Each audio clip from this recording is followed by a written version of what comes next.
با بالا گرفتن تنش‌های مرزی میان پاکستان و هند، سفارت جمهوری اسلامی ایران در اسلام آباد و نمایندگی‌های کنسولی ایران در شهرهای مختلف پاکستان ضمن رصد مستمر تحولات، اقداماتی برای حمایت و تأمین امنیت خاطر خانواده‌ها و دانشجویان ایرانی مقیم این کشور در دستور کار قرار دادند. با توجه به شرایط پاکستان که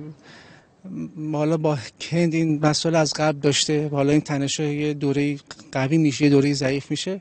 فکر نمی‌کنم به مشکل خاصی بر بخوره، حداقل تو این دانشگاه.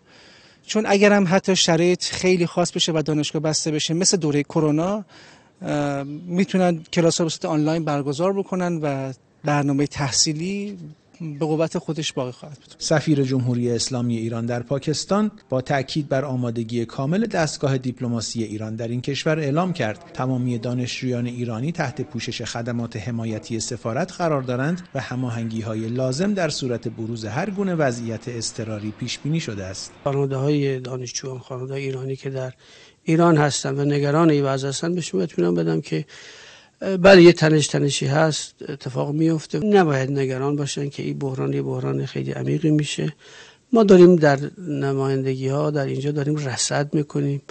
اگر خدای نکرده بفهمیم که اوضاع خیلی خطرناک میشه، خب حتما تلاش میکنیم با وسیله یا یه هواپیما مثلا اختصاصی مثلا بیاد این دانشجوها رو برداره ببره ایران که